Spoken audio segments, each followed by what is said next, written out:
Hey everybody, how you doing today? Happy Wednesday. All right, got a couple things on tap today. Sorry I missed you folks last week. Was not doing so hot. It's been a rough June. Hey Yuki. Alrighty, let me grab that. So hopefully you got a chance to watch Dr. Ball's recording on queues, decks, and priority queues. We're going to spend a little bit more time talking about the priority queue today because I think those are really cool, and I'm going to look at specifically the implementation for it. We're going to write some code for that one. And then we'll get into the list ADT, chapters 12 through 14. And then we'll finish up the list ADT next week, talk about iterators and a ADT sorted list, and then the midterm the week after that. So what I want to do is give you like some example questions this week of like the long answer style questions you'll see in the midterm. I will talk about the format for that as well. Sorry, I'll open up my LaCroix here. And then next week we can go over solutions to those so you have a week to practice them. Oh, Dusty, you want a dad joke? You got it. Give me just a second here.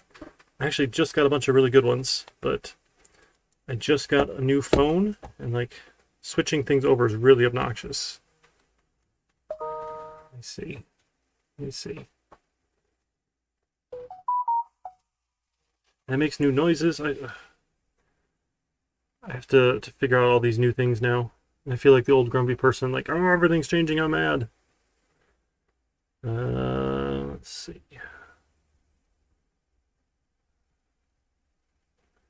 Where did it go? No? Just had a bunch of good ones.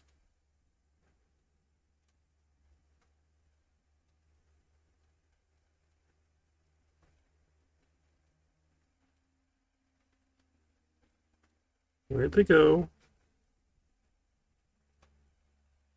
Alright, I apparently need to tag these better. Here we go. So I know everyone has been really concerned with the onset of smart devices. We've got smart TVs that are always listening. We've got the Echo Dots. We've got the Google Home. We've got watches, all these sorts of things. And everyone's worried about being spied on and how the company is going to start using that data against us and all these sorts of things. But, I think we really should be used to it by now because our vacuum cleaners have been gathering dirt for years. Like having other appliances learn about us is no big deal. Oh, I got some Samsung. It wasn't the Galaxy line. It was their cheaper line. But I might have to take it back. We'll see, or see if someone else wants it because it doesn't run my blood glucose monitoring software, which is really obnoxious that it's only supported on certain devices. And I forgot to check that beforehand because, of course, why wouldn't it work on a new device? But apparently it's slow like that. So, sure. All right, we got to talk about Project 3, our maze solver here. And, oh my goodness. All right. I think I got it there. All right, so we'll do Project 3 first, and then we'll talk about priority queues, and then we'll get into lists. We'll talk about Project 4 coming up, and we can go from there. How's that sound? We are rapidly closing in on the end of the semester, believe it or not. This is week 8. We'll be done by mid-August here. So another month and a half, right? But 3, 6, 7 more weeks. Okay. All right. So let me pull up Project 3 here. And let me fire up NetBeans. And I did post the sorting quiz. I didn't post one yet on queues, decks, and priority queues yet. I'll post that one after tonight, along with the. We'll see how far we get with the list ADT. We end up not doing a quiz on that till next week. Oh, that's the week before the midterm. That's a bummer. We'll see how that falls. So, because that one was late for me, I did put it out for next Friday as the due date, as I want to make sure they're in and I get them scored before you take your midterm, so you can use those for reference. 2454 does need a quiz. Thank you, Dusty. I do need to do that. We need to finish up our last, or the PHP quiz, essentially. We'll do that. Thank you. Did that even have notes? So that one is for tonight. I mean, you want them for good reference and practice for the midterms. So we can talk about that too. Let me add a midterm review note here. So for the midterm, it'll be open book, open notes, move the mouse there, open internet, but not open neighbor. Right, you work on these individually, and definitely no Chegg. Right, any use of Chegg, right, per our course policy, is considered academic misconduct because Chegg is the worst. Oh, I'm sorry, Dusty. If you want to give another day or two, because I know you're in that unfortunate situation of having way too many classes with me, I'm cool with that. I just want to make sure they're in so I can score them before you folks take the midterms.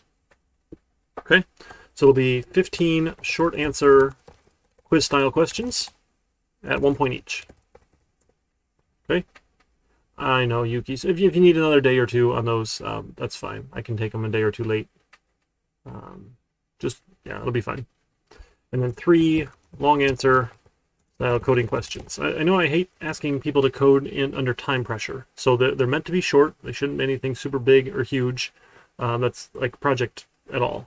It's a question, and the goal is that you get it done in half an hour or less.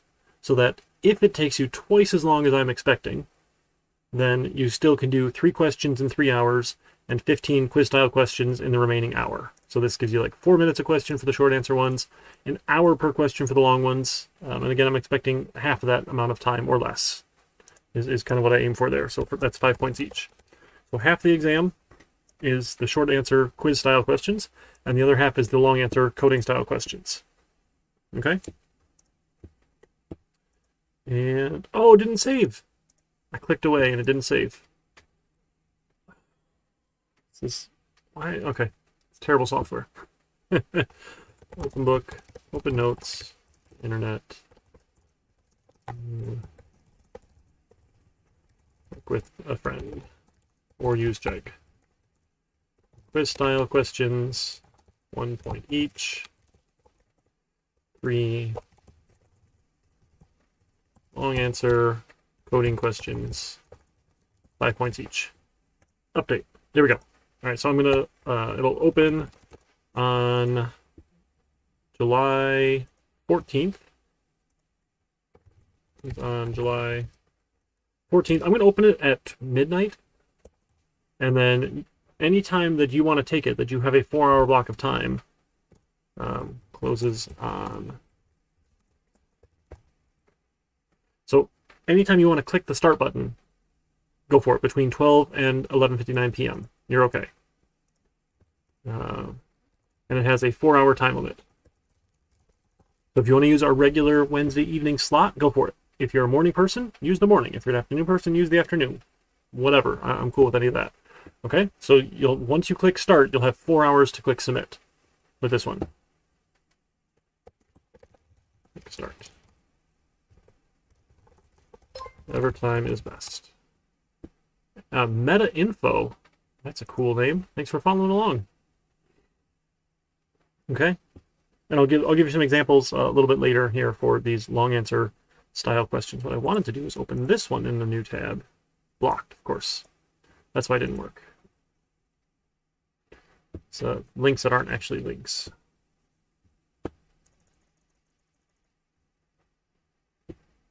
So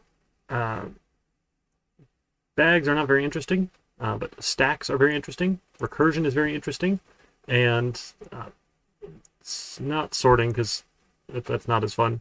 So we'll probably do for the long answer questions, expect one on like stacks and queues, using a stack or a queue type, another question on recursion, and a question on either lists or the priority queue.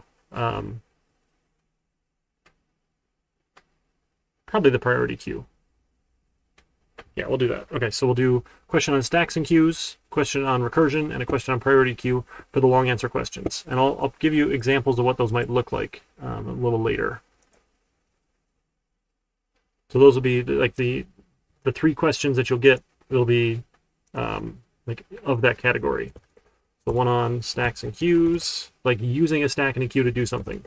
One on recursion, and one on the priority queue.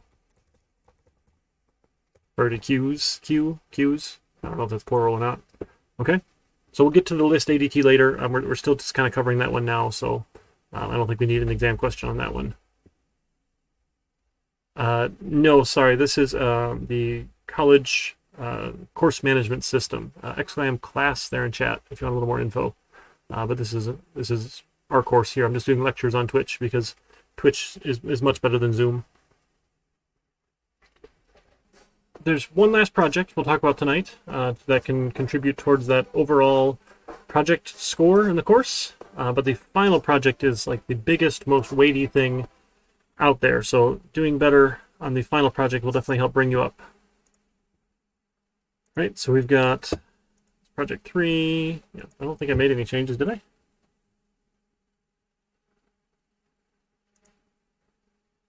Got one last project. I'm sorry, I haven't gotten anything graded. May has been less than ideal. Or June, I don't even know what month it is. June has been much less than ideal. May was fine, but June just hit hard. So we'll have our last individual project. If you want to do it before the midterm, get it out of the way, great. If you want to spend more time studying, that's fine. I'll have this one due by the 21st, because I won't have any lectures or streams or anything on the 14th. That whole day reserved for you to do the midterm. Again, the goal is it takes you 2 hours or less, but you've got the full 4 if you need it. So remember, the projects themselves make up 35% of your overall score. The individual projects, the final project is 40%. The quizzes make up 10%, and the midterm is 15%. That should add up to 100% if I did my math right. 40 plus 10, and then 35 plus 15, 1550. That ought to work. Okay, so that's the plan. So we'll do one last individual project, and then we'll move on to the final project. Should be a lot of fun. Yeah, so we'll see how far we get tonight on the list ADT. We have time to work on that next week as well, because I want to spend a lot of time on priority queues and really dig into this one, because I think the priority queue is one of the most fun data structures. Let's do this as priority queues. All right, so I'll start up a project here. And if you remember listening to Dr. Baugh, thankfully he had some videos handy there, because I haven't actually taught this course in a couple of years, and that was before I started recording things, so I didn't have any recordings handy. The idea with the priority queue is it's not just a line that you stand in, right? It's the most important thing, whether or not it's the biggest or the smallest, or however we're going to define important. Yeah, Hayes, it'll be 4 weeks, because we have the midterm in the middle. And then I have them due when I'm going to go over the solution. So I'm not going to go over the solution until the week after the midterm. Yeah, so that'll be out until 7/21. Okay, yeah, Risha, I'll take a look at in a little bit. I didn't check Discord much right now. I can look in a little bit, and we'll talk about some sample questions as well for those. Okay? And then next week, we'll also go over the sample question, so answers. Okay? Yeah, and then we kind of finish up our dictionaries and hashing and searching, hash trees, binary search trees, trees in general, which is weird we're putting trees after priority queue, but that's okay. That's all right. We will figure it out. So the idea with the priority queue, right, is that the most important thing is going to go first. So again, like that ER style, if you go in there and you have, I don't know, whatever happens wrong, if you have strep throat and you need to get treated immediately, someone who has a heart attack is going to get treated before you and your strep throat, right? So the priority should come up to the top. So what we do with a priority queue is we keep stuff in a tree structure, particularly in a binary tree structure, which is really cool. And maybe that's why, I don't know, the order seems really funny here for this, but that's fine. For doing priority queues. Or like a general tree, that's weird. So we're going to keep the most important thing up here at the top. That's the top, or the priority. And that's either high or low, it doesn't matter, however we want to define it. Hey, 6AXD, I'm sorry, I can't read that, my apologies.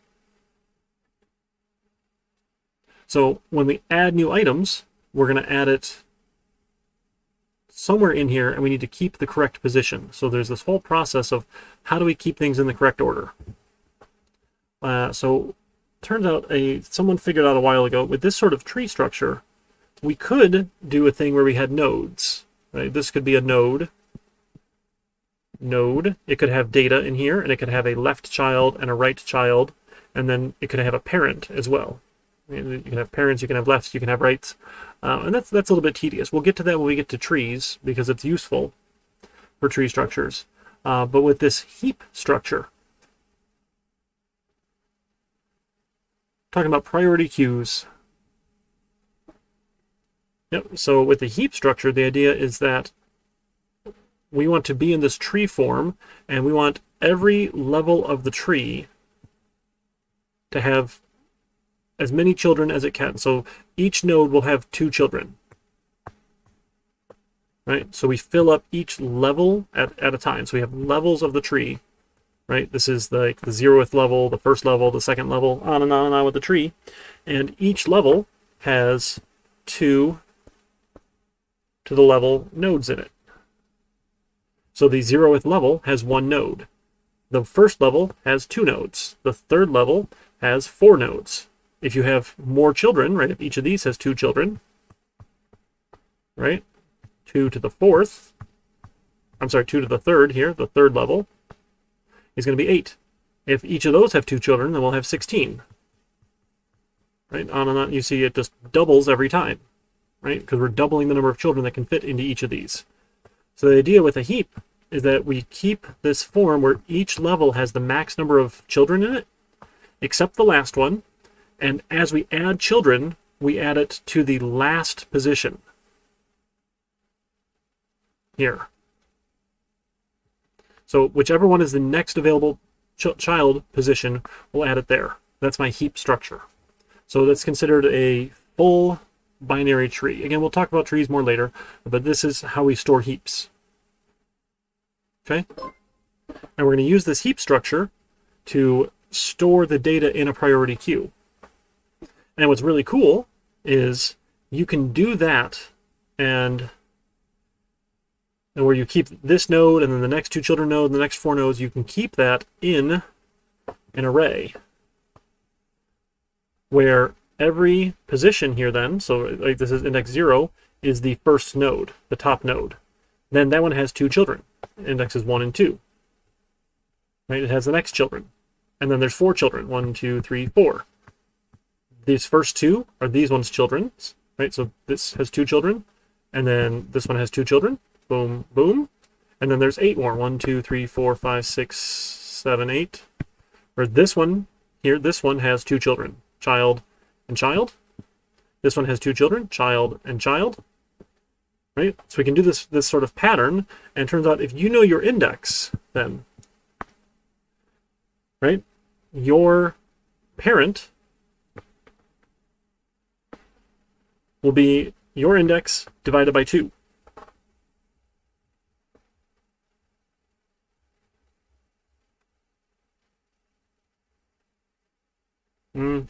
No, it's your index. Index minus 1? Why is that not working for me here?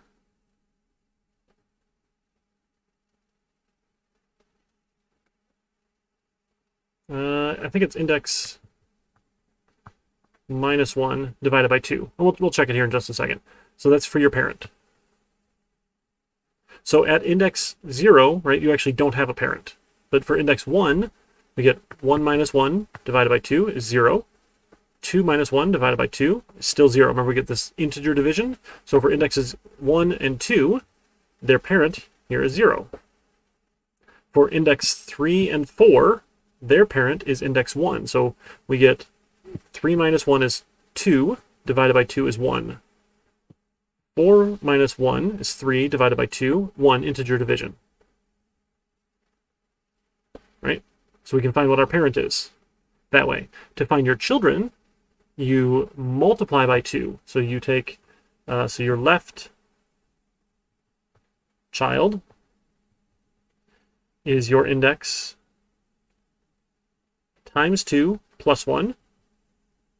And your right child, so for your children, is your index times 2 plus 2. And we'll see if that checks out. So for index 1, right, it's left child here, it's left and right children, should be times 2 plus 1. So 1 times 2 is 2, plus 1 is 3. 1 times 2 plus 2 is 4. For index 2, 2 times 2 is 4, plus 1 is 5. 4 plus 2 is 6. Right, so for number 2's children, we're in 5 and 6. Right, let's see, now do 3 and 4 checked out. How about 5 and 6? So 5 minus 1 divided by 2 is 2. 5 minus 6 minus 1 divided by 2, 2. So we can find who our parent is and who our children are with arithmetic, very simply, when we're in a priority queue stored as an array. So we're going to build our own here, because this is a lot of fun. We're going to build a priority queue, and a priority queue will be of type T that is comparable,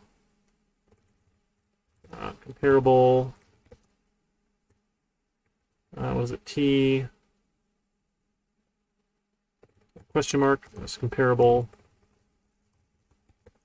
of, oh goodness, I always have to go look that up. We did this before, right?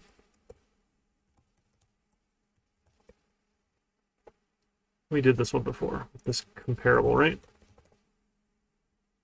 Yeah, T extends comparable of super T. There we go. That's what I'm looking for here.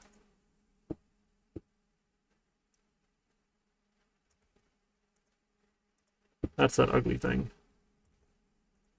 So a priority queue of type T that extends comparable, as long as it's you can compare your class with the super type T here. So as long as we're comparable, right, I can say, are you greater than, less than, or equal to? We can do it for a given type. Okay, and what we're going to do, we're going to have a private array, T array, we'll call our data, behind the scenes. And then we'll have an integer for number of items. Okay, and then we'll write a constructor. So a priority queue of type T, or just regular constructor here.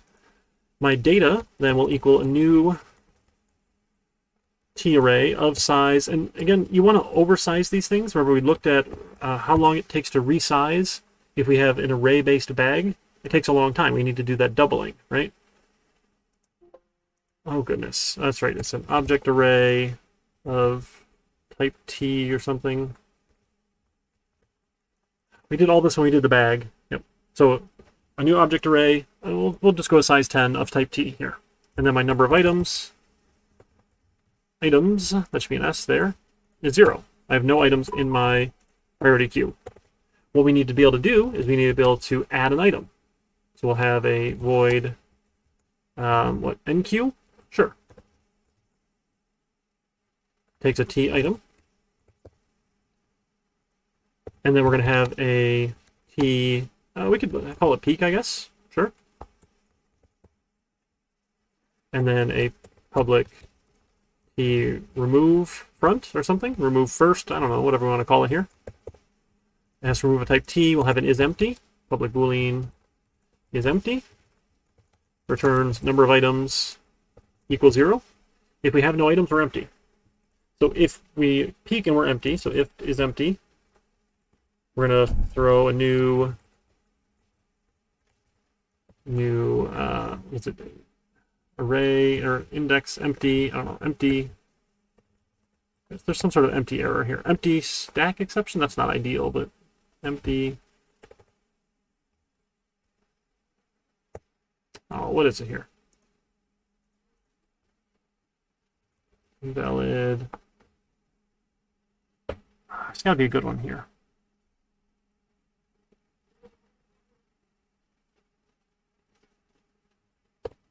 I don't know. What's a good error?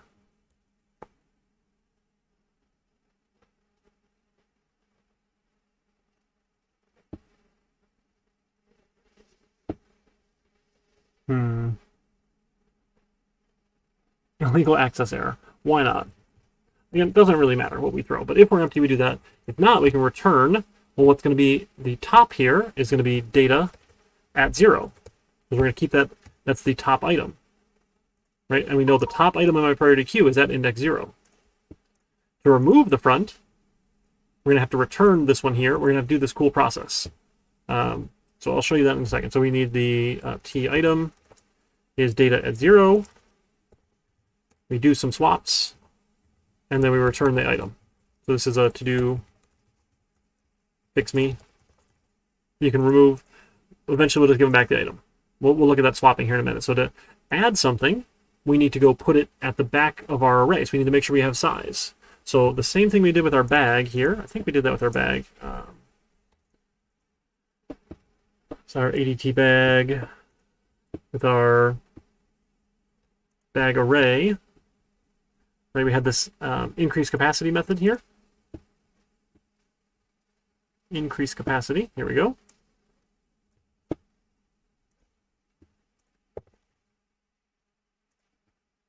Call that data, right? Data. Okay. Look at it. It's even number of items. Perfect. So if my number of items is equal to the data.length, and then I'm out of space, I need to increase capacity. Right, same idea here. If I don't have enough space, I need to increase my capacity. If I have room, I'm fine, because I'm going to put that at that item here. So data at the number of items will equal the item. Again, we have to do this upkeep process, which is really cool. To do fix me. Okay. This is called down heaping, which is really cool. Down heap. Okay.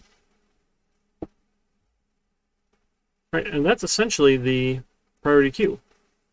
So we can add something to it, right? We can enqueue. We can this increase capacity. Let's just move down here. Usually you have all your private methods up at the top. That's just a kind of a convention. However your organization wants to do, it's fine. It's just what I'm used to. When we enqueue an item, we need to increase that number of items, that number of items plus, right? And then when we remove an item, we need to take that number of items minus number of items minus, right? Just peeking at the top is fine. We can just find it. Okay, so right now what we need to do to keep it in the correct shape, there's this idea of upheaping and downheaping. Those are some of my favorite technical terms. I think that's why I like priority queue so much. So what we do is the rule in a priority queue, right? In addition to keeping this particular structure, oops, let's just slide over here. So shout some numbers out at me here. What we need to do, let's just put a couple numbers in here. We don't even need the circles. Just throw some numbers in there. The rule is you have to be bigger than, that's for a max queue or a less minimum, whatever we're comparing, bigger or smaller, whatever it is, you need to be that than your children. That's the rule, to stay in that shape. So throw some numbers out in chat. Let's go ahead and add them in here.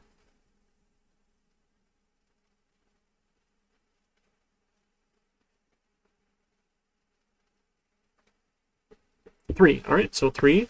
Okay, 3 will have some children. So we added 3. We were empty. Sure, we added it. It's perfectly fine. That's the first item. Nothing has to move. No swaps happen. 7. All right, we're going to add 7. When we add 7, we're going to add to the first available item, and then we're going to say, okay, are we in the correct form? What we do, we need to take this position here, and we need to start bubbling it up, or upheaping it to the correct position, because we want the biggest to be on top. We want the most important thing on top. So we say, okay, are you bigger than your parent? Yes, we are, so we need to swap. All right, so let's swap 3 for 7. 7 for 3. Okay, now, are you bigger than your parent? Well, we have no parent, so no, we're done. Okay, give me another number.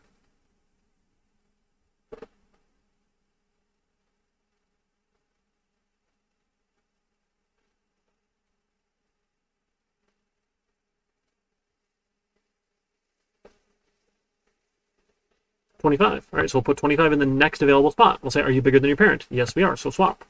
So 25 goes here. 7 comes here. Next, we're going to do this child. So give me some more numbers. That 5 is barely any better. That's fine.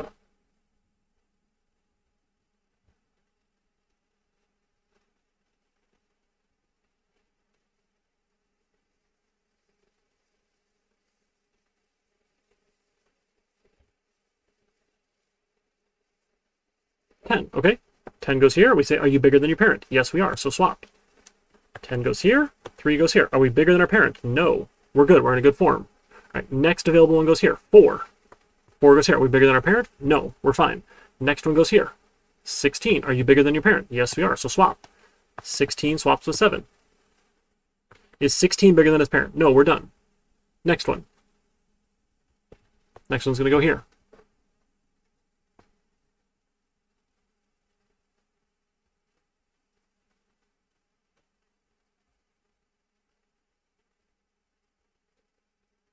$30. Okay, 30 goes in here. Are you bigger than your parent? Yep, swap. So 30 moves with 16.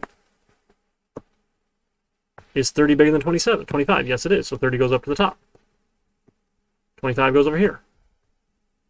Okay, on and on and on. All right, 33. We'll do 33. And then, so the next available child, furthest left, 33, swaps with 3, swaps with 10, swaps with 30.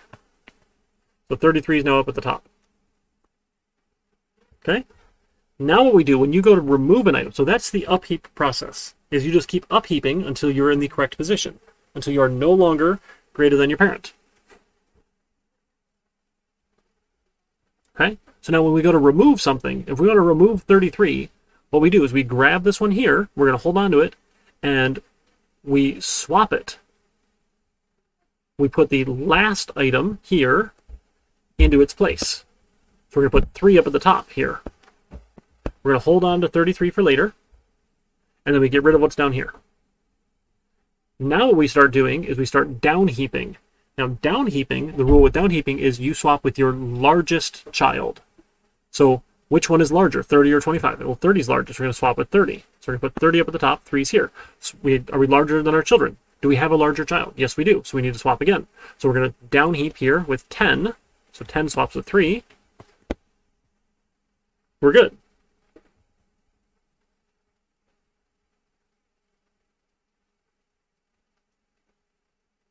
Okay, now we can take 30 off. So we'll take 30 off, 30 here, and we're going to swap 30. We're going to put 10 in its place.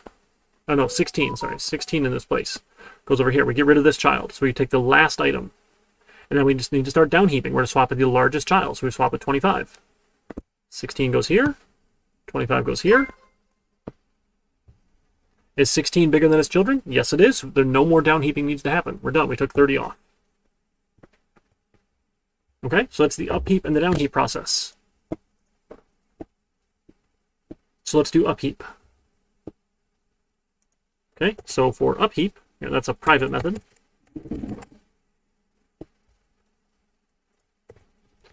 Void upheap, upheap given an index. All right, so we're going to upheap.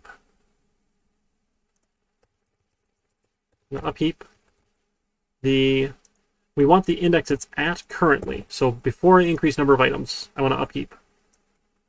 Okay, because that'll be the position of that new value. Okay, Now we also needed some of those helper methods. We're going to have a private int parent of an index. We said was index minus 1 divided by 2. Should give me the parent. Private int left child of an index was going to be the index times 2 plus 1. And the right child of an index here was going to be index times 2 plus 2.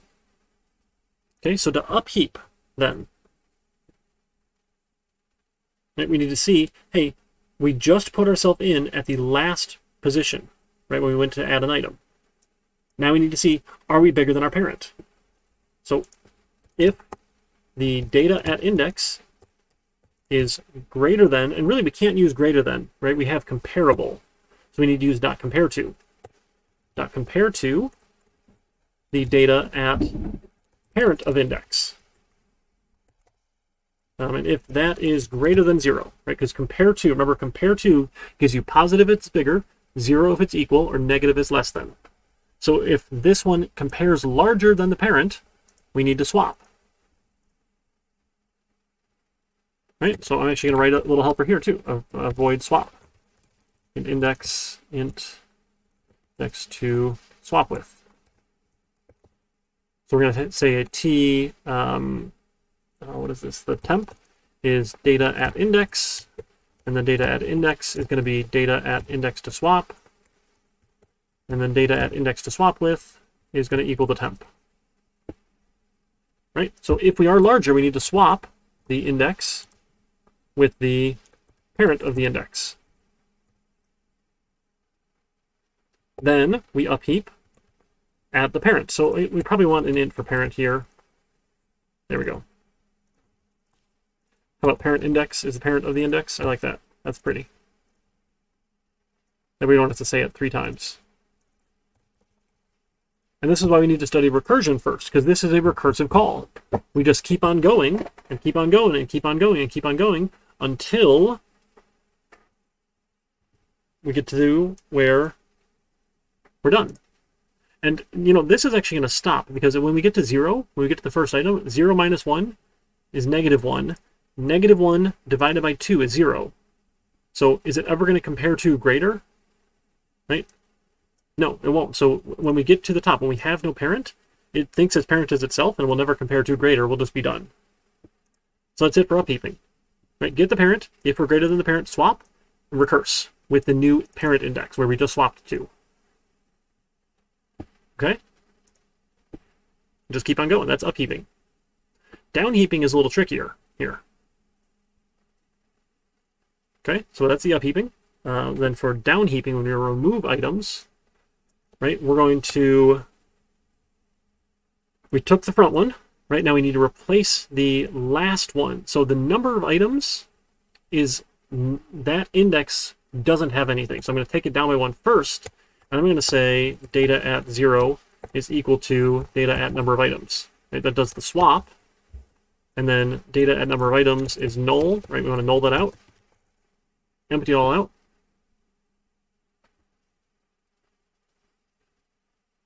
Yes, thank you. Yes, that would definitely be some arithmetic error there.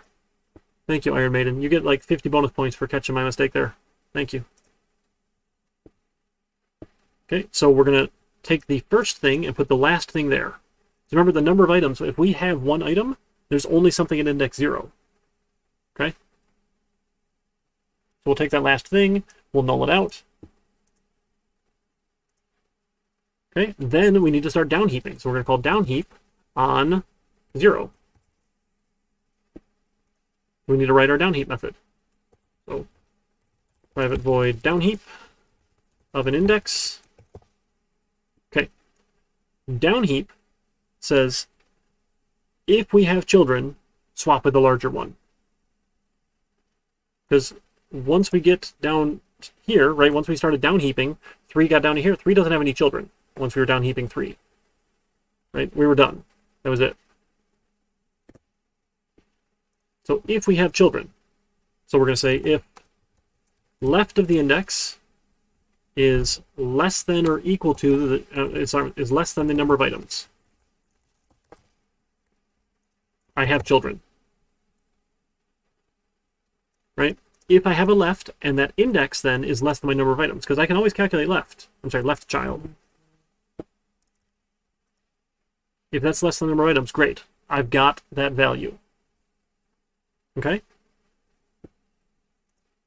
And I'm going to calculate that a couple times. So I'll say left child index is left of that.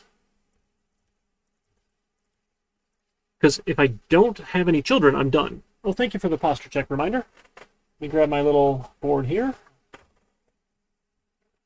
And I haven't actually used this in a while. That's kind of a bummer. Let's see. There we go. All right. So if we have children here, we're good. If we don't, we're done. No work has to happen. We are down heaped completely. But if we have children, now we need to see if we're larger than them. Okay, so now I'm going to say my smallest child index is equal to the left child index, because I don't know which one's smaller yet. I know I need to swap with the smallest. Code, you're trying to ban the word down heaping? Okay, you got it, Code. I will not use the word that you have there. Thankfully, down heap is not the word that you banned, so I can say down heap, but we're not allowed to ing that word. Okay? Is that fair? I'll give it a shot. So we need to find out which is the smallest one. All right, okay. Okay, I won't say it at all. I'll try not to. I'll ban both versions. That's fair. That's fair. So the smallest child index that we're going to assume is left until we know otherwise. So we need to see if we have a right child. So if the right child of the index is less than the number of items, I guess actually we should just take that too. So in right child index is the right child index. If that's that, then now we need to compare. Right? So if I have a right child, if that exists, then I can compare which one is the smallest child. So I'm going to assume it's left until I know otherwise. So if I have a right, I can see. So if the data dot at the right child index dot compare to the data at the left child index is, if it's, because I need the, I'm sorry, I need the largest child index, not the smallest, largest. So if it compares to greater than 0, so if the one on the right is larger than the one on the left, here. Index, there we go. Compare to that one, right child index. If it's greater, then my largest child index is going to be the right child index. Otherwise, oh, it just stays index. There's an E there, right? Index, index. It's just part of the fun. We'll make it a challenge here. You got to do something to keep it interesting, because this sort of content is awfully dry, unfortunately. I mean, as excited as I am about things, I get that it's a little awkward sometimes. Just dry. I mean, that's what it is. So our function here, our method here to lower this down into the heap, into the correct position to maintain that priority queue form, we have now found which is our largest child. If we have a left, the largest must be the left. If we have a right, well, let's see which one is actually larger, the left or the right. If the right's bigger than the left, then the largest is the right. Then, right, what I can do is I can swap. We're going to call swap. We're going to swap the index with the largest child index. Then, you guessed it, we're going to downheap, we're going to recurse. Call this method again to keep on lowering it down in the tree with the largest child index. So we're going to downheap 0. 0 is going to say, is there a smaller child? I'm sorry, is there a bigger child? So this is a max priority queue, actually. Maybe we want to name that here. Let me refactory name. This is a max priority queue. So that means the largest item will be at the top. You can also have minimum priority queues, but the smallest item is at the top. Just totally up to you. And you just have to flip those compares, right? We just compare less than instead of greater than is all. Okay? So we'll keep downheaping then from the new index that we just swapped. And that's it. That should be our priority queue. Give it a shot. So we'll make a max priority queue. Max priority queue, why not? Equals a new max priority queue. And then we'll add all those numbers. So what numbers do we have? We had a bunch of numbers here. Let me throw that over to one side. Oh, here, I'll throw it on my other screen here. There we go. Dab. Thanks, Professor Perp. I'm not as cool as that starfish dude, I guess, but it'll do. So my max priority queue, we want to NQ. Oh, sorry, this needs to be of type integer, right? Integer. There we go. Now we can NQ. Let's do, what do we have here? So I forget what the order they came in. Should I scroll up and chat? There we go. Let's scroll up and chat. We did a 3. And then we had 7, 25, 10, 4, 16, 33. Okay, so 3, 25, 7. Sure, the order shouldn't actually matter here, right? 25, 10, 4, 30, and 33. Okay, we did that. Patrick, that's right. Isn't he a starfish? Like, he is a starfish, right? Am I wrong? I can honestly say I've never actually seen an entire episode of that show. For some reason, it has just always irritated me. It became popular like when I was in middle school and high school time, and like everyone was watching it. I can never understand why my middle school and high school friends would sit around and watch this cartoon. Although I'd sit around and watch Dragon Ball Z, so I guess I couldn't complain much. But it just seemed stupid to me. Like it was a kids show. I guess DBZ is too, so whatever. It's all good. Alright, so we'll add all those up, and then we're going to say while my max priority queue is empty. No, is empty. While it's not is empty, we'll print my max priority queue dot remove front. Let's see if it works. It might crash on us. Oh goodness, it crashed. Let's see. Cannot be cast. Oh, our cast type here. Where is that? T of new object. What do we have to do over here? Isn't that what we did? T. Oh, new object. That's right. New. Oh, T of new object. Where do we do it? T of new items equals a T of new object.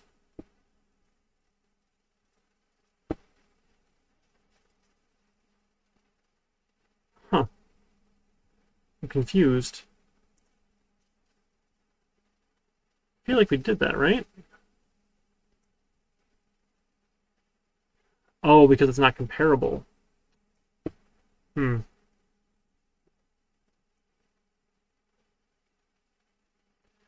comparable.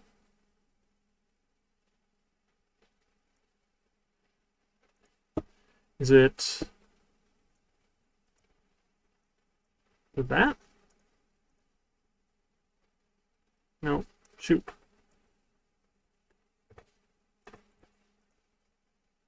All right, give me a second. I gotta go see how Mr. Frollo does it. That's what I get for not opening the book earlier. SpongeBob hate. Pop culture, yeah, for sure. Lots of pop culture reference.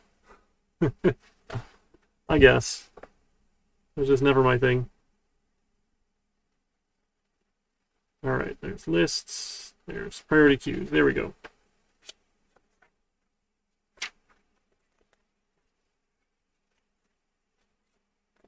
Possible limitations of a priority queue. Okay, so they don't even get into it. That's why. My goodness. What a bully. What a bully. Why does he not get into it? I forget where I left off with Dragon Ball Z. It was mostly on in the background while I played video games. Yeah. Okay, 23 gets into the heap. There we go. Chapter 23. I'm skipping ahead, folks. I'm sorry. But the heap is the better way to do this. So why not talk about it? Why make a bad one? Right? There we go. Come on. Trees, trees, trees, more trees.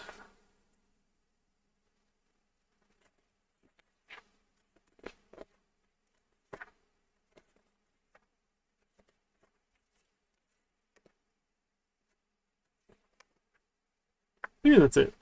What?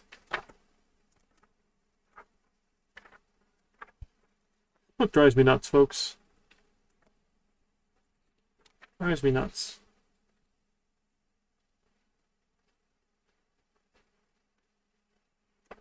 Oh my goodness. All right. One other place to look here. My apologies. I don't know why that's not working for me. That's frustrating. But I will figure it out. Let's see. 2353.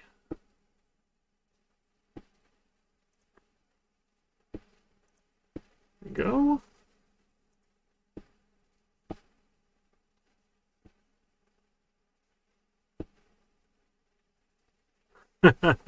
Okay. All right. So I just cheated when I did it last time. It's not even cheating. It's not cheating. But I took the easy way out. I made an array list of type T. I like that. And then with an array list of type T, you don't have to resize anything. There's no increased capacity. Array list does it for you. How cool is that? So now I just need to replace all of these, though, here. Equals a new array list of type T. That is a size. We don't need to increase capacity at all. Now we just call add the item. We still need to... I guess we don't need to track our number of items, do we? Might as well. Everything else is tracking number of items, so that should be fine. Because then we're going to upheap using that index. That ought to work. Return data.get 0. Data.get 0. Data.get 0. Look at that. We should have just called swap. So set, right? Set 0.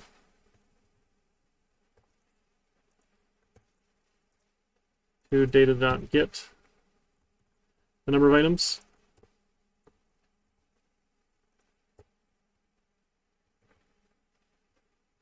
All right, and then we actually just remove it, right?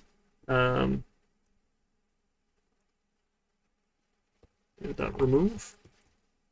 That ought to do it. Nope. Isn't it remove? Oh, remove for an index. That's right. The number of items. Okay. All right, and then .get here again. .get the right child index compared to .get the left child index. Okay, and then upheap if data.get the index compared to data.get the parent index.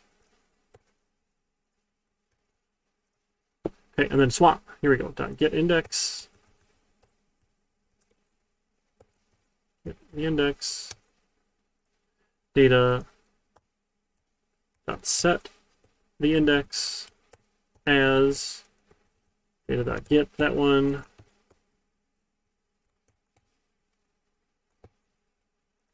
And then one more set. Data.set that index with the temp.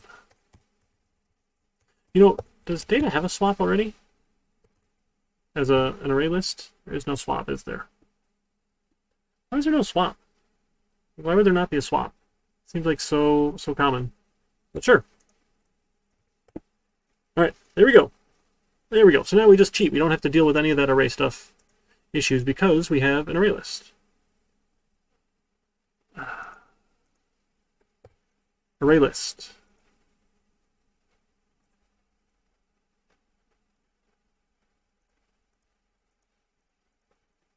Oh, equals new array list. Thank you. New array list. There we go. Diamond operator. We love that thing. All right, now let's try it. Now let's try it. Uh-oh. 3330. No, not quite. Not quite. So what happened here? Something went wrong. We remove the front. So something with our down heaping looks like it went wrong, right? We got off the... I don't know, let's take a look. We can look and see. Let's do this for fun. Let's add a little helper method here. Public string to string. have that as an override. We'll return arrays.toString of my data.toArray. Right, we'll print it out every time. See what we get here. So let's see then if we can print our max priority queue. See what it looks like. So 33 is the max with child of 10 and 30. Okay, looks okay. 10's children are 4 and 3. 30's children are 7 and 25. Looks okay so far. Looks okay so far. Let's see what happens every time we remove. So we remove 33. Now 30 is at the top. Its children are 10 and 7. 10's children are 3 and 4, but 7's child is 25. Okay, so something didn't work quite right there. The 7's child should not have been 25. Because we should have taken 25, put that up at the top, and then down heaped it. So I think one of my signs must be backwards here. Because we want to keep down heaping. Oh, sorry, I'm not allowed to say that word. We want to keep lowering it up in the tree if... Oh, we didn't check. We forgot to look, right? Once we know what our largest child is, now we need to see, hey, if my child is larger than me, right? So data dot get the index dot compare to the data dot get the largest child index. So if I am larger than my child, no, so we want to do the opposite. So we want to compare largest child with me. Data dot get the index. So if the largest child is larger than me, where's all my right parentheses there? If I have a child larger than me, then I need to swap and keep on lowering yourself down. If the largest child is not larger than me, I don't care, I'm done, right? I'm the biggest. Give that a shot here. So I'm going to comment out those prints.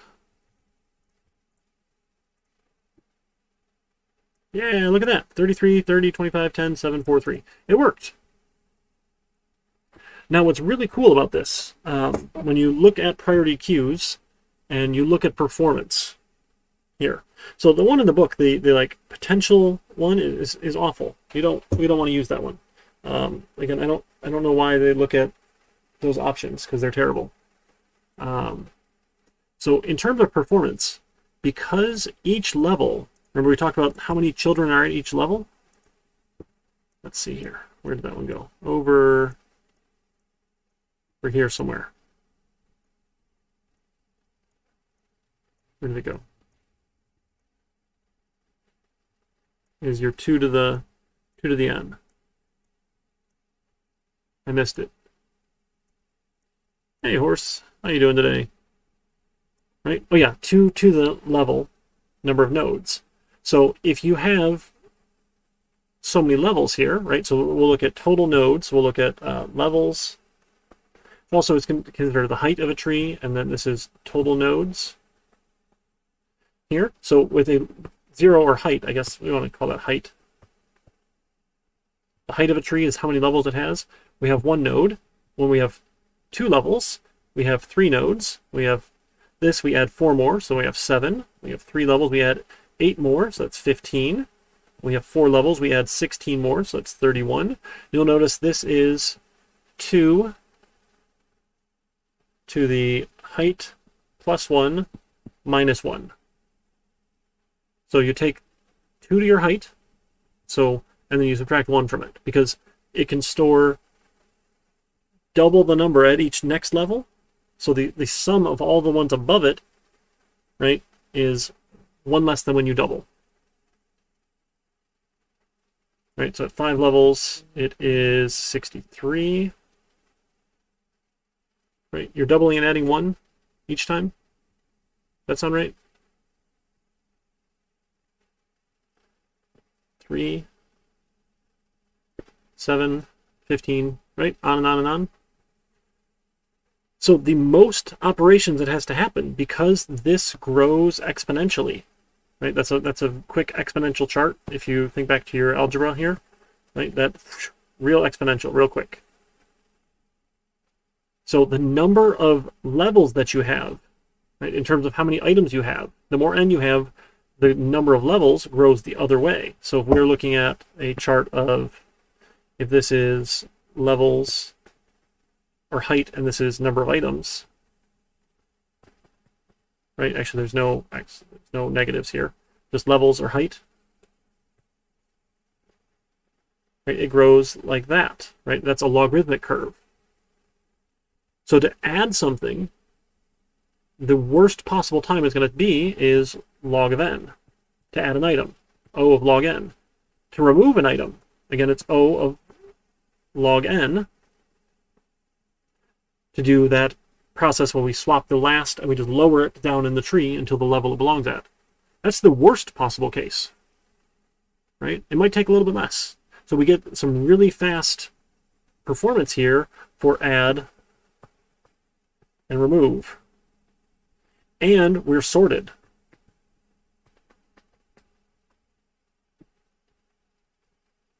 Right? So remember we talked about some sorting algorithms? There's actually a sort called a heap sort. We didn't talk about that one, but there's a heap sort. If you have n items, right, and you want to go sort them, well, you can add all n items to a priority queue. That would be n times log n. To go add them all, right? And then to remove them all, again, it's n times log n. So it's 2 n log n operations here. One to add, one to remove, right? So for add, we add them all. That's, I can't spell that, looks like dad, ADD. And then remove, in sorted order, of n log n. So it's really 2 of n log n. And remember, when we talk about performance, these coefficients, these numbers, go away. We don't really care that it's 2 times that. It's n log n. So you can sort something to the heap sort in n log n time. Now, because we know it actually is 2 times that, it's not going to be as fast as the merge sort or the quick sort. Those are generally a little bit quicker because it's not 2 times that number. So we know that it's a little bit slower, but it looks about the same on paper here, which is kind of fun. And then there's another cool thing when you build the heap. If you know you're going to use it and you know how many items are in it, you actually build it from the bottom up. So you build the bottom row of the heap instead of the top so that things have less distance to go as they start bubbling up, working their way up. It works out to be a little bit faster to do that. We won't get into that though. But here's our max priority queue. Those are a lot of fun. Again, a min priority queue would be very similar. We just swap our comparisons. We want to see, hey, if we are less than, then we should keep on going, right? Because we want the smallest item to be at the top. We want the largest items to be at the bottom. Right? We just swap our comparisons is all.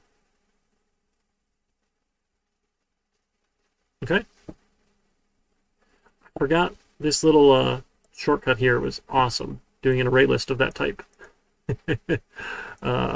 And then you don't have to deal with any of that other nonsense. That's fantastic. That's such a good shortcut. Okay? How you folks feeling so far? It's getting a little late, isn't it? It's already 8:15. Oh my goodness, I've been talking for way too long. Way too long.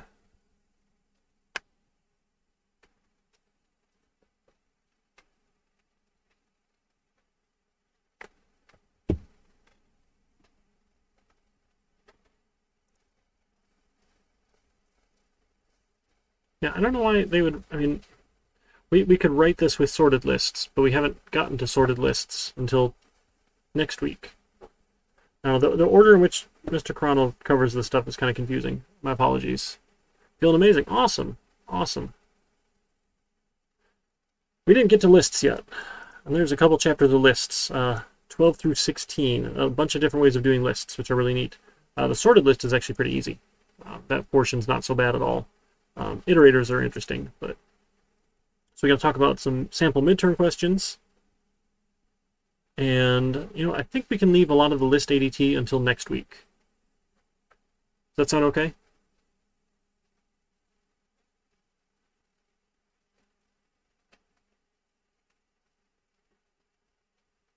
So the basic list is essentially the bag, right, with the array-based bag, but the order matters. So we give them options so you can insert at a given location. We'll take a look at that next week. It's similar to the bag, but now we have the position matters. So we have to maintain our positions for things, which makes some things a little bit trickier, but we'll get to that. All right, so we'll save the list ADT for next week. We'll talk about some sample midterm questions, and we'll talk about project 4. Okay?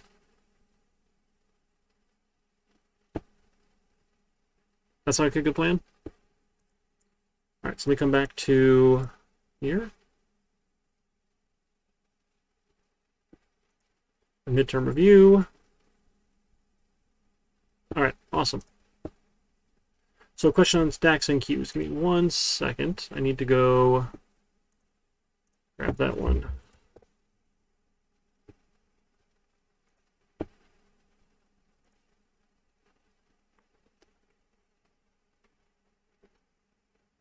Let me see here.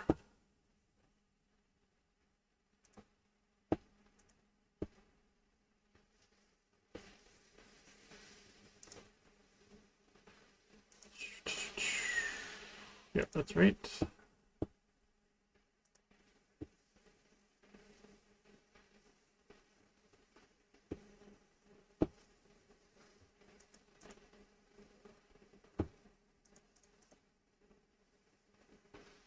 No, that's not what I wanted. That's fine. So I can just keep adding them in here then, right? So example, stack and queue question. Where is that? Okay, there it is. I'm trying to find where I had it.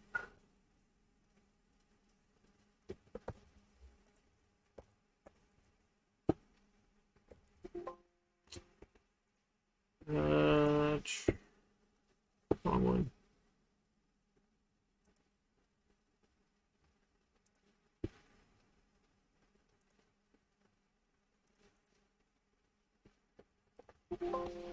Nope, okay, that's fine. So I'd ask you to do something like that will use a stack or a queue. So we'll say, write a function or a method, quick trick stack queue that accepts a number for the numbers from 1 to the number passed.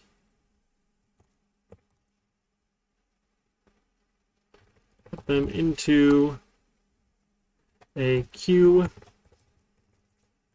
of stacks. So we're going to make a queue of stacks. Yeah, this will be the study guide. These are the example questions here. And then the quiz questions are going to be your examples for the other ones. So I'll post the quiz on queues, decks, and priority queues. I forgot to ask, did anyone have questions about queues and decks? Those ones are relatively straightforward. I thought Dr. Ball covered that pretty well, but I wanted to get into the actual implementation for priority queue, because that one's a lot of fun.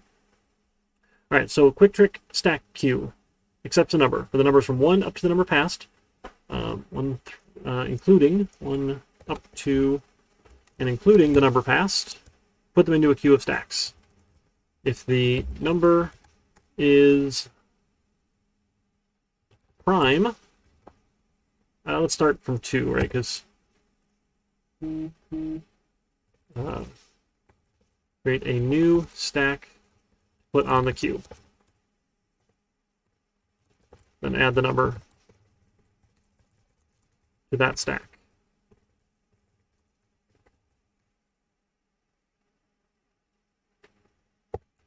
The number is not to the current stack. Okay, so if the number is prime, you're going to add a new queue to put the current stack on the queue. Then make a new stack and add the number to that stack. Right, let me clear this one off here. We're going to have a queue here. So here's our queue. right? It's empty right now. We're going to make a stack. So the first thing that goes in the queue, or the first thing we're going to do is we're going to make a stack. Okay, we have our stack here. If the number's prime, we're going to put the current stack into the queue. And then we'll make a new stack. So that one goes in, right? So we put in basically an empty stack in there as we're starting at 2, sure. And we make a new stack, and we put that number in. So we put 2 in. Cool. 3 comes along. 3 is prime, so we put this stack here in the queue. Make a new stack. Put 3 in. 4 comes along. We add it to the stack. 5 comes along. 5 is prime. So this stack gets put into the queue. 3 and 4. Make a new stack. We get 5. 6 comes along, gets added. Put that one in here. 5 and 6. 7 comes along. 8 comes along. 9 comes along. 10 comes along. They get all added there. 11 comes along. That gets added. This stack gets added to the queue. 7, 8, 9, 10. New stack gets added. We get 11. On and on and on. So that's the quick trick queue stack. Does that part make sense? Just using stacks and queues?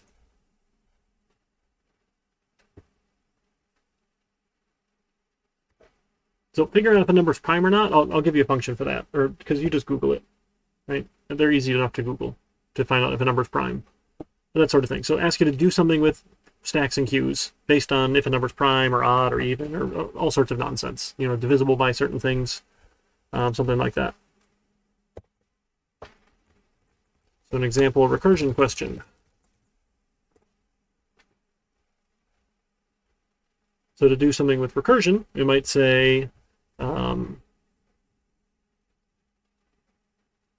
let's see.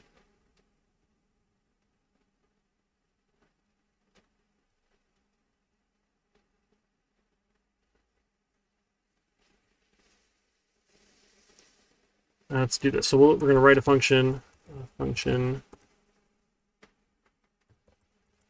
number checker that accepts a number.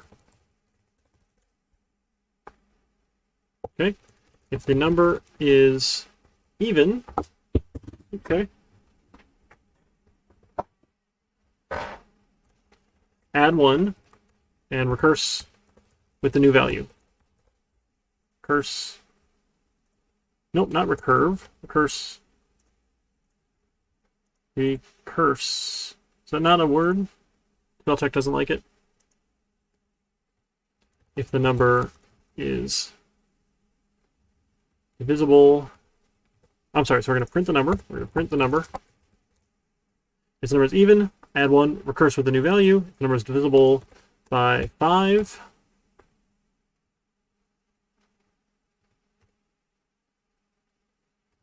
the recursion ends.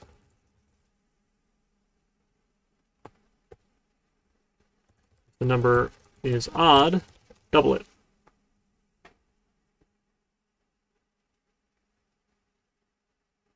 I think that's going to work. Divisible by 5. Doubling.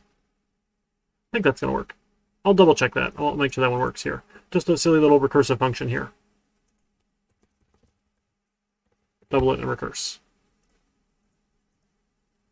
I don't know why it doesn't like the word recurse. So just, hey, here's a function to do that uses recursion. Write it. You know, here's a case, here's the base case. Right? I'm not going to explicitly call this one out as the base case or like tell you, hey, this is the base case. I'm just going to say, you know, it's done or something like that. That's for you to infer from there. Okay? That's for recursion, stacks and queues, and then a priority queue question.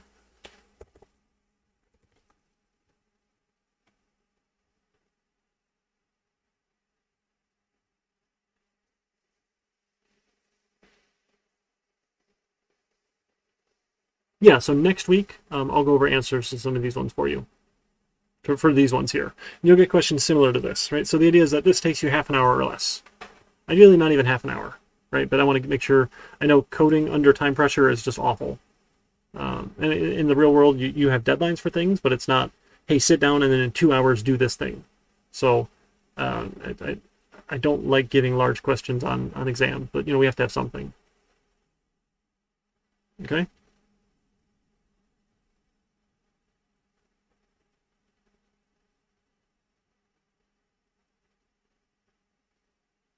we're going to write a class long_strings that implements the comparable interface. That should probably be here. Long_strings implements the comparable interface.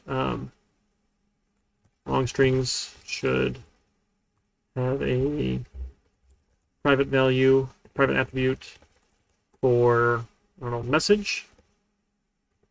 And you compare the length of the message string with the other long string.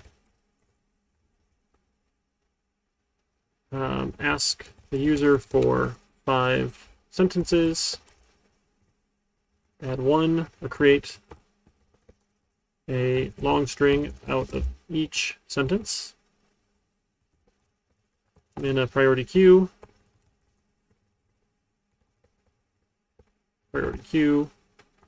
And then print them out in sorted order.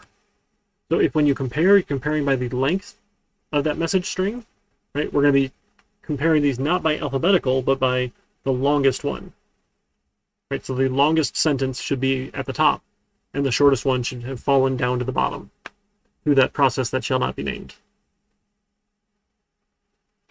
Okay, so just using, a class that has comparable that we can put into a priority queue. So that comparable portion is the important piece here. So our class has to implement comparable so that we can put them into a priority queue and do something with it. Okay? That didn't... Like bold these maybe? Some of that spacing didn't come through. This is example priority queue question. I don't have a last semester's midterm because I didn't teach this class since it's been a couple years. Oops. And I don't have access to it anymore in Desire to Learn. I can't give it to you. No. There we go. All right, still no spacing? Okay, whatever. That's fine. Yeah, so next week we'll go over these, the list ADT, and the last little bit that we had. We should be in pretty good shape. All right, so we got to talk about the last project.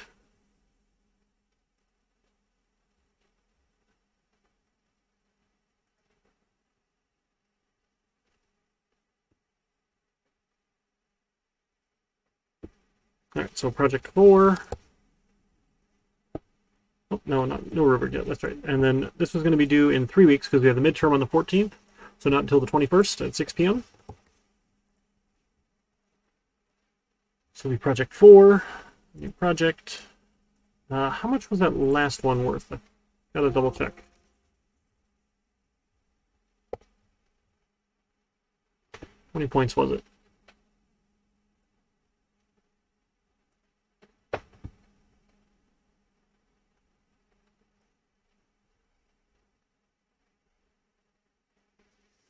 This one was worth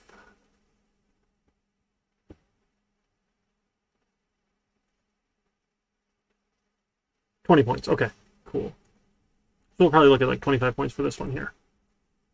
Try to make them worth a little bit more as we go.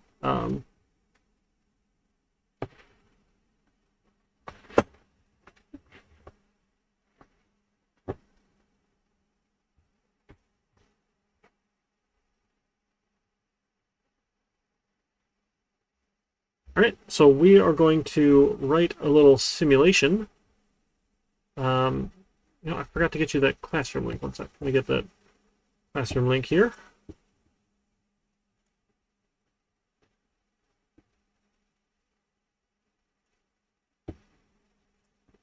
Excuse me. It's project 4.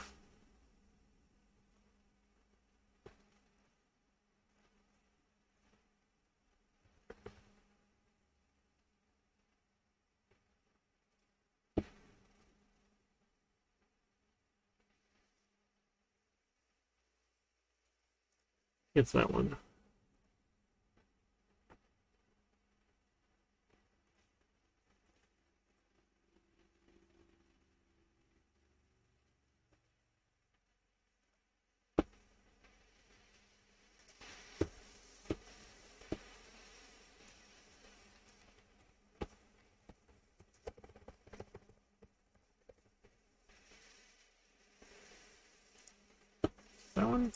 Yeah, cool. Okay. I got the link here. Submit the URL or feedback, pull request, a self-assessment using the rubric. All right, and this is just a text submission. I keep forgetting to change that from file upload. All right, and you're welcome to work with a partner on it like this one here, but you both do need to submit individually as well. Okay, so we're going to build a simulator that calculates the amount of time someone needs to wait in the cafeteria lunch line. Okay, the trick here is that we're going to make this a little bit more interesting here because sure, we're very classist, and we're going to assume that doctors at our cafeteria don't have time to wait in line. Right? This is a hospital cafeteria, right? The hospital cafeteria lunch line.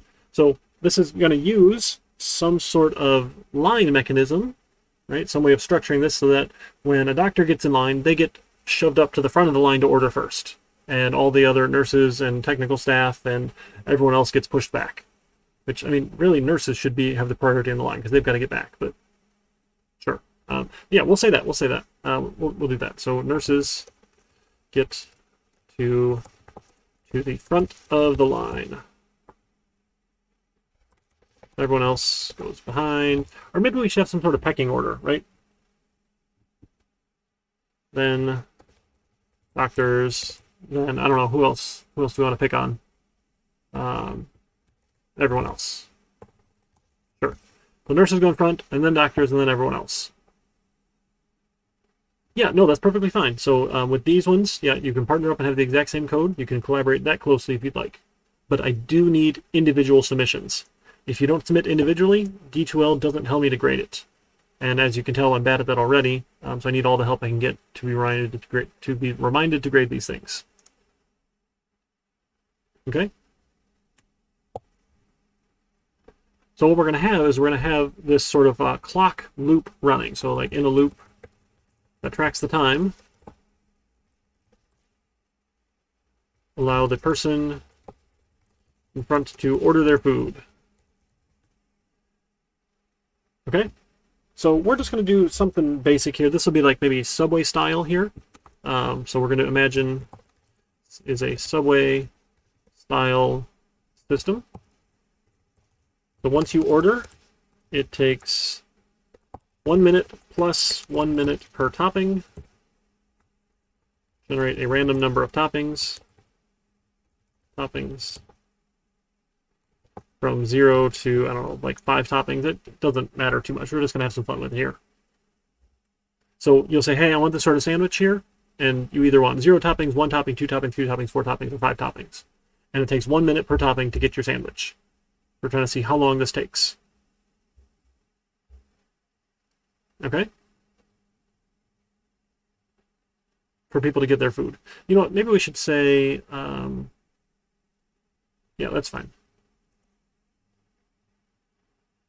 1 minute per, that's fine. The numbers don't actually matter too much. All right. So then this sort of loop happens here. And every minute, there is a 1 in 3 chance a new person shows up in line.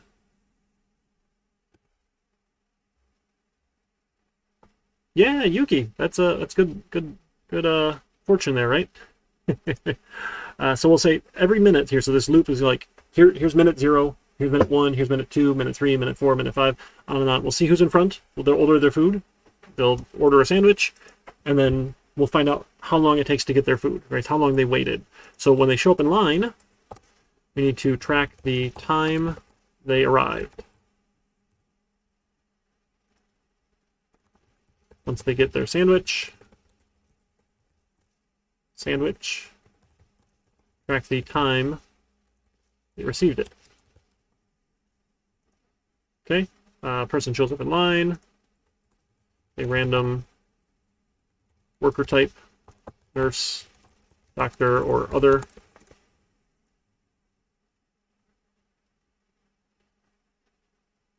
So 1 in 3 chance, so every minute, right? So about every 3 minutes, a new person shows up in line, but sometimes faster, sometimes slower. And it's going to take 1 to 6 minutes to get their sandwich for every person that shows up. We're going to see how long it takes. Does that sort of make sense? Kind of processing this through using some sort of line system where that nurses and then doctors have priority. And if you're going to sort that sort of thing, you need some sort of class that's comparable. All right, so let's make our rubric. So it's project 4.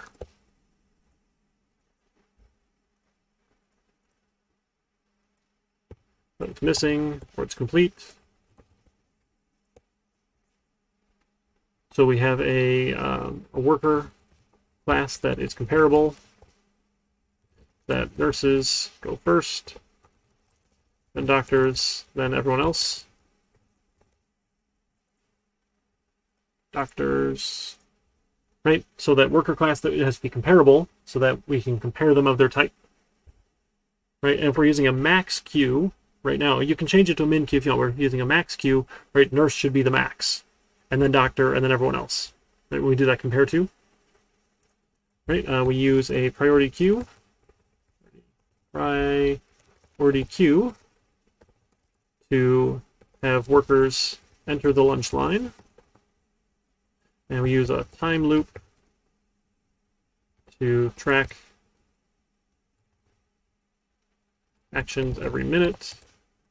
So like you see who's at the front of the line, you get their order, but you can't take them out of the line until their sandwich is done. Right? So in the loop, time loop, once a sandwich is done, move the person from the queue and get the next person's order. Sandwich. I don't know why I want to spell witch with an H there.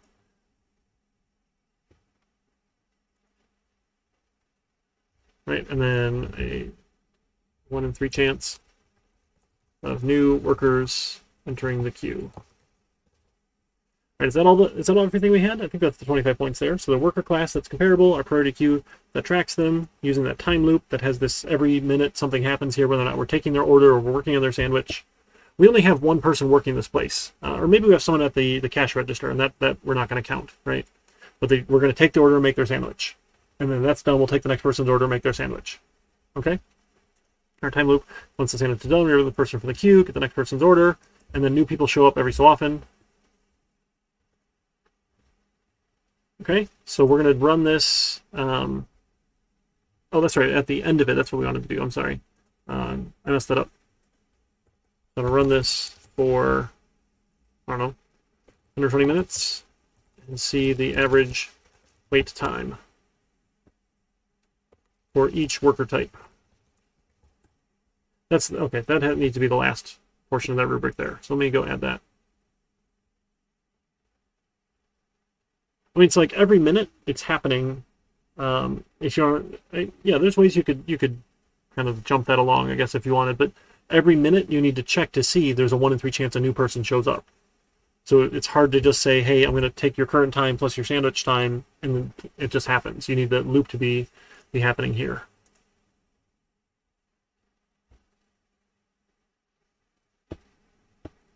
That's what I wanted to do here.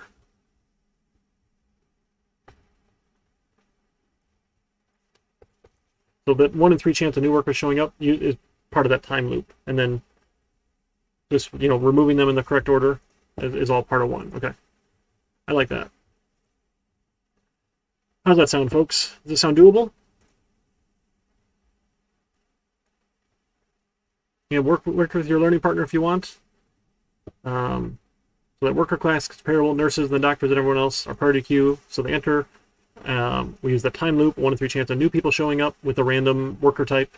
Once their sandwich is done, remove the queue, get the next person's order, and for 120 minutes do this and pick out the average wait time for each worker type. I think that's all we got. So that'll be our last individual project, just trying to have some fun with the priority queue here.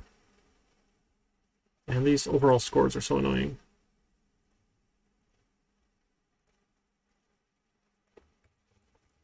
It doesn't let me like remove all of them though for some reason.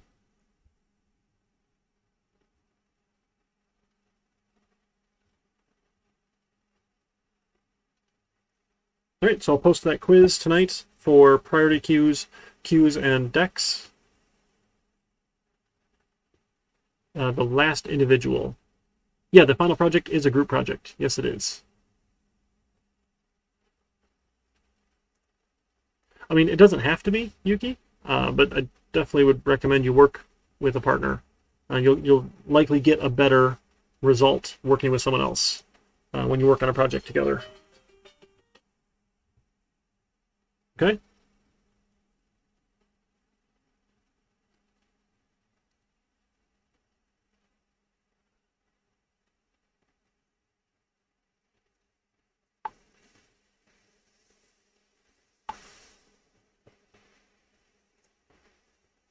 All right, any other questions, thoughts, concerns?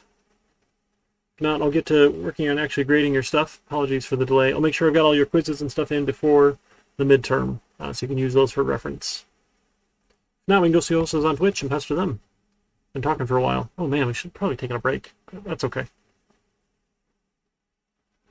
All right, let me flip my screen over to the ending screen here. Look at that. And we'll go bother somebody else. You want to watch some more Dungeons & Dragons? I am a big nerd. I'm shameless here. I'll head over that way. If folks want to say hi, great. If not, you take care. Start working on this. Let me know how I can help. Don't forget to practice midterm. Those couple example questions, and then review the quizzes. I'll make sure you're able to see those. If you have trouble seeing them, let me know in the Discord. We can go from there. All right, folks. Take care. I'll see you around.